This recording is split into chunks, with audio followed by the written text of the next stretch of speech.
believed that it was not only the work that we had to conquer, but also had to take into our own hands the guardianship of our Jewish settlements and tend to the security of our lives, our property, and the national honor. This small group included the flower of our Jewish youth, determined to devote their very life to the ideals of work and defense. They were a very small group at first, young people who had been in the self-defense organizations during the anti-Jewish attacks in Russia. At first, they formed a small nucleus called Bar Giora, named after the renowned hero in ancient Jerusalem during the war of the Jews against the Romans.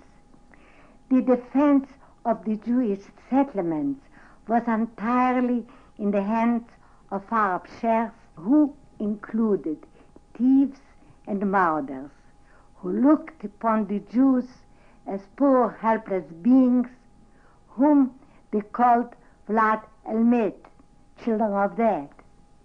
The members of Bar Giora came from Russia and Poland, where they belonged to the Jewish self-defense.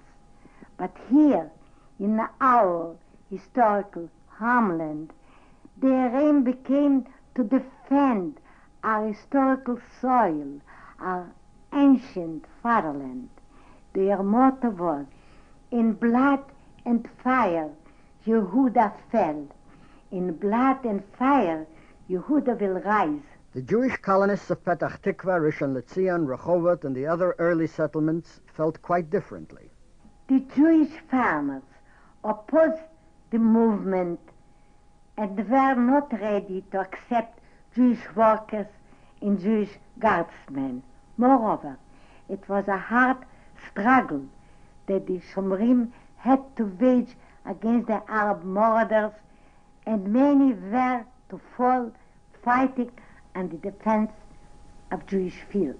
Bar Giora was founded in 1907. Out of it grew Hashomer. Bar Giora organized the Hashomer, and its members set up a common fund for the purchase of weapons and watch horses.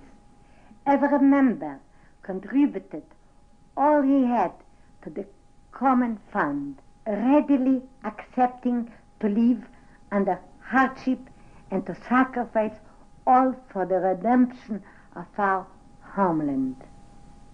Thus arose many legends about Hashomer in Israel and abroad, telling how the farmers began to rely more and more on the Shomrim and how the Arab neighbors began to respect them, awed by their courage and bravery. Rachel Yanait, to whom you are listening, heard of the new organization.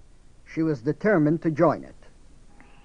A year after its existence, Bar Giora called together the first gathering of Hashomer. I am proud to this day that I was accepted at this meeting as a member amongst them. We were then in all some 15 boys and 5 girls. Hashomer also became the pioneer of Israel's kibbutz movement. At the same time, Hashomer founded the first communal settlement known as the Collective of Sedgera. Every one of the members, including the girls of the collective, had to till the soil. The boys guarded the fields. When this first collective proved successful, the members went farther along the southern coast of the Lake of Kinneret and founded on the shores of the river Jordan, together with the commune of Hadera, the first Kibutza Degania. And since then, when Kerem